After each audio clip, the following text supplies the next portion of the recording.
Hi everyone, welcome to my review of Edgar Wright's Scott Pilgrim vs. the World in 2010. So, another Edgar Wright review, and yeah, I think it was last week, that I reviewed Hot Fuzz, and of course I reviewed Shaun of the Dead as well. Two films I absolutely adore, and yeah, this is the film that came after Hot Fuzz, and before the World's End, and of course Baby Driver and stuff. And yeah, Scott Pilgrim is a film that I actually only saw this year for the first time. I think it was around February, beginning of February. And I must admit, I didn't think, based on really, I don't usually watch trailers, if I can help it, but I did see a trailer a while before that, of Scott Pilgrim, and I just didn't really think it would be great, and the marketing, I think, is one of the main reasons why this film really did not do well at the box office as well.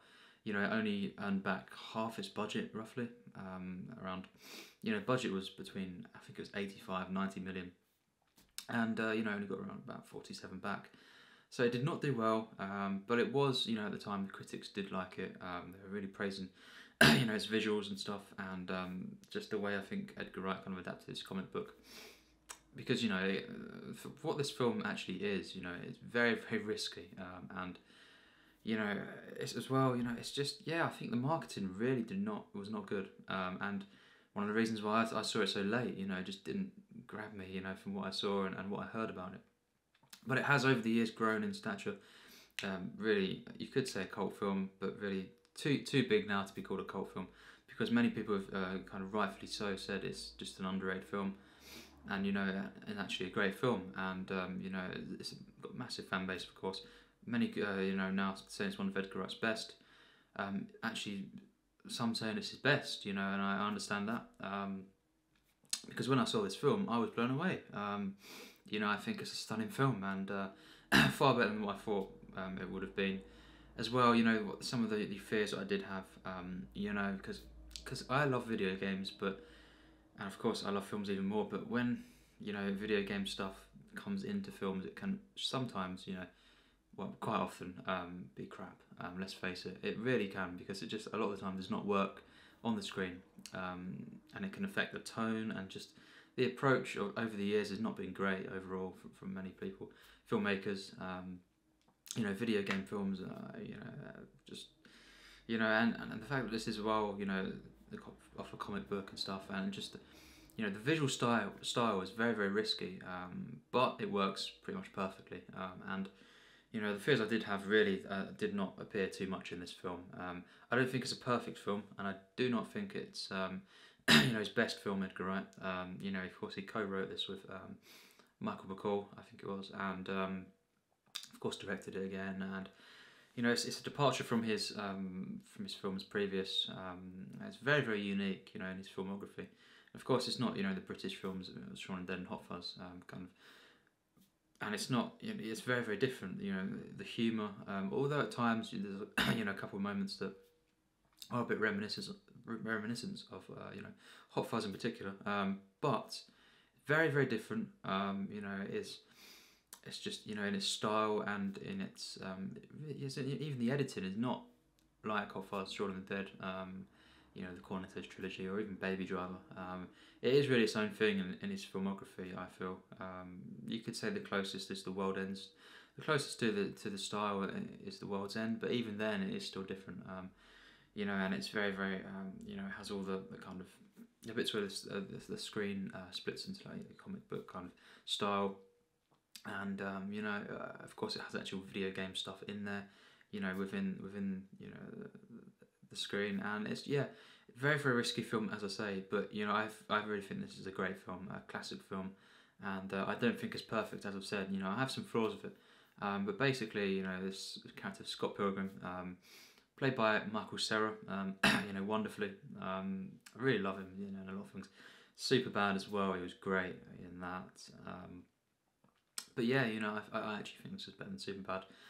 It's just a stunning film, and Michael Cera is really a perfect choice, for this character, of Scott Pilgrim. And Mary Elizabeth Winstead as well is kind of his love interest in the film, his main love interest, Ramona Flowers.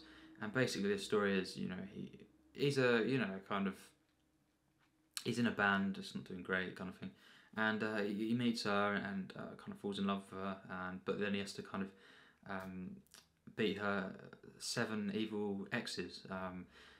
And yeah, basically throughout the film, there's different boss battles, you know, like a video game, of course, and you know, along the way, different things. You know, it kind of portrays kind of college kind of lifestyle as well and stuff, and you know, different kind of struggling band members and everything like that, struggling artists, but it does it all in a comedy way, and it draws on loads of different references, and yeah, it kind of is. It's a stunning film, and you know, but the main drive is that kind of romance and the way that he's got to defeat the exes throughout the film, and the boss battles, you know, throughout the film, I think work wonderfully. Really, I think maybe the first one, you know, the first time I saw it back in February, I had maybe an issue with the first one, but now I don't really feel that that's really an issue. It was just, you know, I think maybe at the first time I saw it, it was a bit too much for me with the kind of the first boss that he faced. I thought it was a bit too over the top, but now, you know, I think it's still edging on that. You know, that's the thing about this film. It very much it is on that line throughout the entire film, really. But this time, you know, I think it is. It does actually work pretty much perfectly. It's just very close to that line, and I do think that the Brie Larson, you know, the character she plays, Envy, you know, the kind of battle with her, I think maybe certainly after the hour mark in the film, that wasn't perfect. I think that's probably the worst part of the film. I just feel it just wasn't as good at all as the other boss battles, because the rest of them are amazing. I think they're pretty much flawless, and it just, I think, yeah, you know, it just didn't work quite a bit as well as it should have done. The Chris Evans part was amazing. I absolutely loved them ones. That was so funny. Chris Evans in this film, you know, the appearance, you know, he makes is so good, and it kind of parodies action heroes, actors, really amazingly well. You know, and just he's so funny in this film when he's in it. You know, a small part, and yeah, just I think a couple of the other flaws I'll get out of the way. You know, it just I think there's maybe just, I think there's a couple of characters that I'm not too keen on. You know, Knives, his kind of first girlfriend in the film, Cera. I didn't, until the very ending scenes, I didn't really care for her at all, and she was annoying for me. I think the performance wasn't great at all. Where everyone else really they kind of matched the tone and didn't go too much. She was it was very forced from her, I think, the performance, and just quite an annoying character. Did kind of redeem herself in the end though, so even that I can't fully be annoyed at. But she was quite annoying early on, and just, you know, everyone else was great. You know, Kieran Culkin as well, he's amazing in this film. I loved, you know, the friendship that him and Cera's character, Scott Pilgrim, has. I just love them scenes, you know, and it just kind of really warm, all of the kind of group and everything, the band, and his friends and everything, and his sister as well, Anna Kendrick plays. Just great, you know. I love really pretty much everything about this film. As I said, there's a couple of flaws here and there, you know, and a couple of things the first time around that I slightly flawed, and I would actually probably not anymore. You know, it very much at times it is really close to overstepping the line of how much this goes overboard, because there's a very particular tone of the film, and you know, once you, of course, maybe if you watch some clips, you know, I'm guessing, I didn't really, but if you watch some clips of this film online and just a couple of scenes, and you watch it out of context of the film, you know, you may think it is over the top, but within the context, the tone of the film, it actually, for the most part, isn't.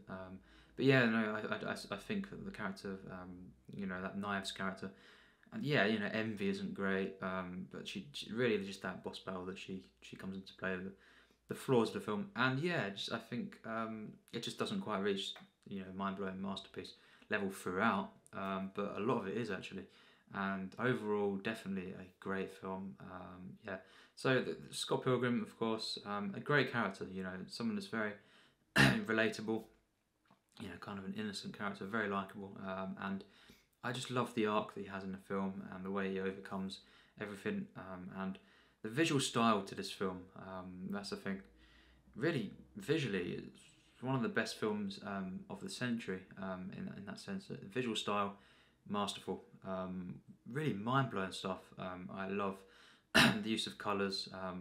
I love the kind of how stylized it is in a video game way, but it doesn't, it doesn't overtake it. The kind of fantasy and sci-fi elements that are in there, they don't overtake the fact that it is rooted in reality and very, very grounded and just kind of relatable, awkward kind of high school, college kind of lifestyle stuff.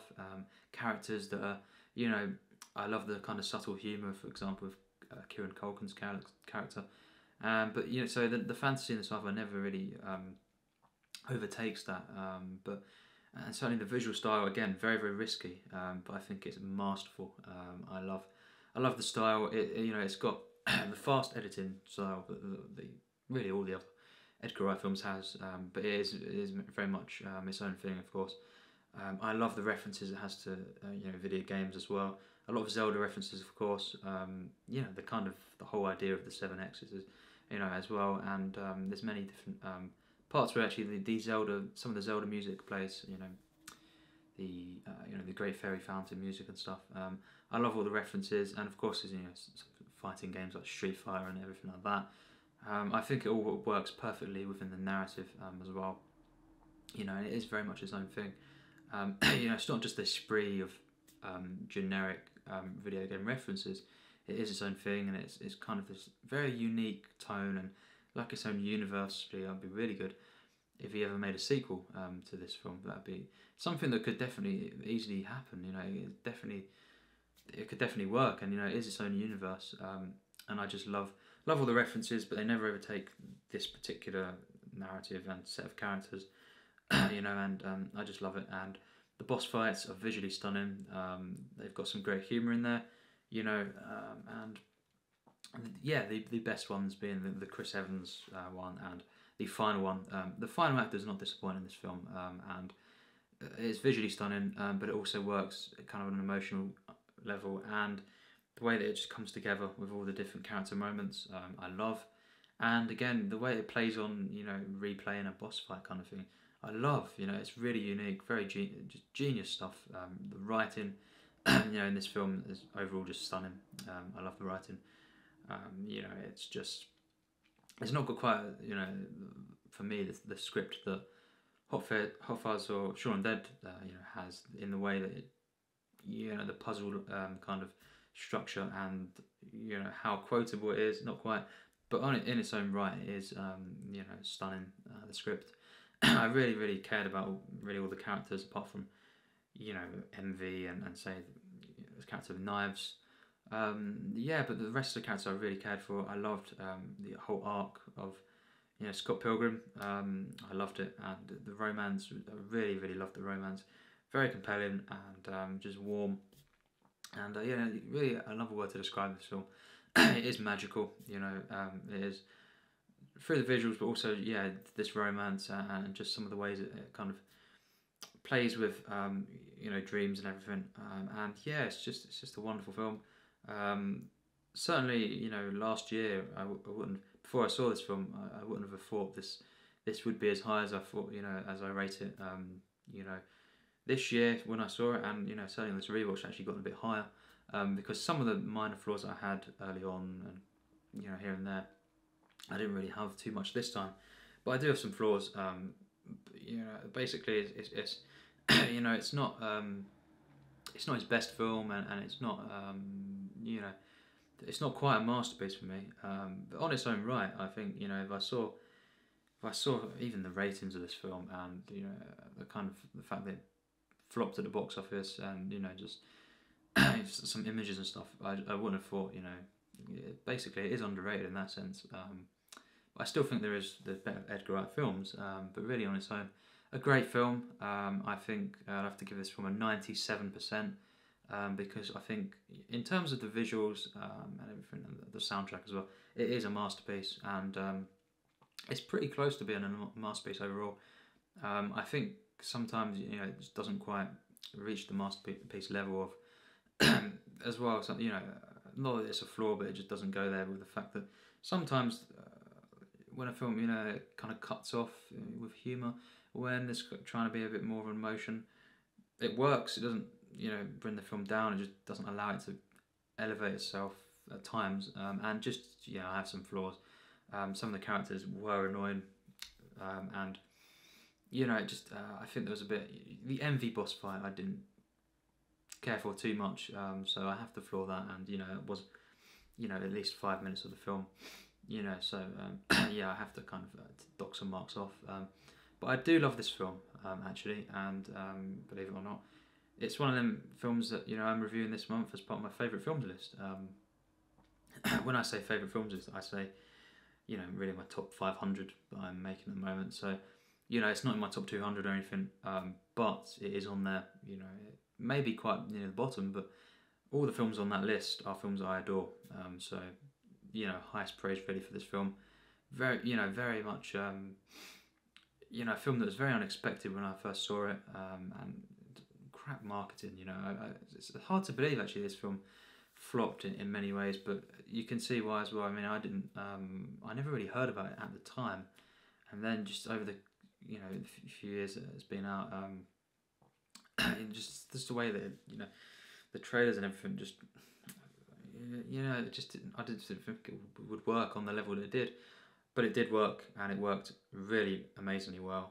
I think just for what it's actually trying to do, very risky, as I say, to do with all the video game stuff coming in to a film, it's very risky all the time really.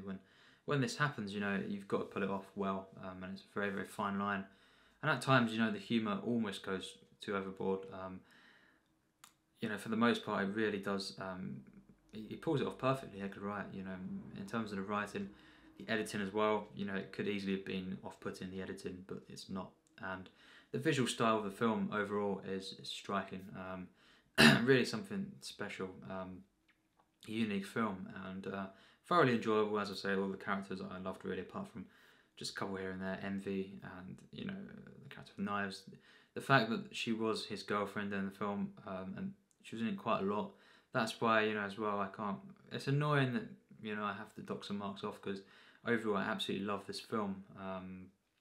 Without her and without that other character of Envy, it could have been a masterpiece, although still a slightly flawed one. It was very, very close for me, basically, but a great film nevertheless, and among my favourite, my favourite films list, and certainly a one that everyone should see, and it's a shame that it didn't do well at the box office, and it's certainly better than The World's End for me. I'll be reviewing that next, of course, and we'll see what I think of that one. But yes, Edgar Wright, wonderful director, one of my favourites actually. He's not made too many films at the moment, but from what he has made, there's some masterpieces there, and of course this one is great. Highly recommend it if you've not seen it. Don't go by what you think from the images and stuff, basically, and because the actual idea of it, of course, can be risky, and I always get, at times I do get put off by films that are based around video games, even though I'm at times a hardcore gamer. Sometimes it just doesn't work in cinema, a lot of the time, but this one proves that it can work when you bring that stuff in there, and it just is really full vision in terms of the style, just achieved pretty masterfully. It's just a few flaws that bring it down, but stunning film. I absolutely love this film, and thanks for watching my review of Scott Pilgrim, and maybe next week at least I will be reviewing The World's End. I've seen that probably about 3 times now, and spoilers, it's not as good for me as the rest of the Cornetto trilogy, and not as good as Scott Pilgrim. But see what I think of that, and of course eventually we'll get to Baby Driver, which I own on 4K, so I'll be rewatching that again as well. And thanks for watching my review.